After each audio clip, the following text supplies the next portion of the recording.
గౌరవ ప్రధానమంత్రి శ్రీ నరేంద్ర మోడీ గారి మానస పుత్రికైన ఆత్మనిర్భర్ భారత్ లో భాగంగా అనేక ఇన్నోవేషన్స్ బయటికి వస్తూ ఉన్నాయి ఇండియాలో. వాటిలో భాగంగా రీసెంట్ గా విరిని చూసాం, డ్రైవర్లెస్ కార్ ని. ఇప్పుడు 64 superconducting qubits quantum processor అయిన కావేరీని మనకి పరిచయం చేశారు. ఎక్కడ పరిచయం చేశారు అంటే ఢిల్లీలో జరుగుతున్న emerging science technology and innovation conclave లో గౌరవ ప్రధానమంత్రి శ్రీ నరేంద్ర మోడీ గారు మరియు యూనియన్ మినిస్టర్ జితేంద్ర సింగ్ గారు దీనికి హాజరయ్యారు. కావేరీని మనకు పరిచయం చేసింది. దీనిని తయారు చేసిన సంస్థ క్యూపై ఏఐ అనే బెంగళూరు బేస్డ్ సంస్థ.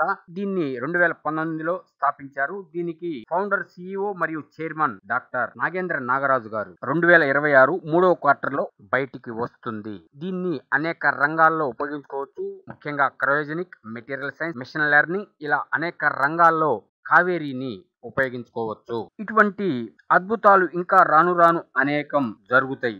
వీళ్ళు ఎందుకు తయారు చేశారయ్యా అంటే 25 క్యూబిట్ ఇండస్ ప్రాసెసర్ కి కొనసాగింపుగా కావేరీ చిప్ ని వీళ్ళు అభివృద్ధి చేశారు. దేంట్లో భాగంగా అంటే నేషనల్ క్వాంటమ్ మిషన్ లో భాగంగా దాని లక్ష్యాలకు అనుగుణంగా. ఇంకా వీళ్ళ ఉద్దేశం ఏంటంటే 1000 క్యూబిట్ ఇలా పెంచుకుంటూ పోవాలి అనే ఆలోచనలో ఉన్నారు. త్వరలోనే దాన్ని కూడా సాధిస్తారట. ఇటువంటి అద్భుతమైన ఆవిష్కరణ చేసిన క్యూపై ఏఐ సంస్థకి మనం హెడ్స్ ఆఫ్ చెప్పాల్సింది. ఈ వీడియోలో వాడిన ఇమేజెస్ మా సొంతగా తయారు చేసుకున్నవి, ఎవరికి సంబంధం లేదు. Hi friends, want more technology news?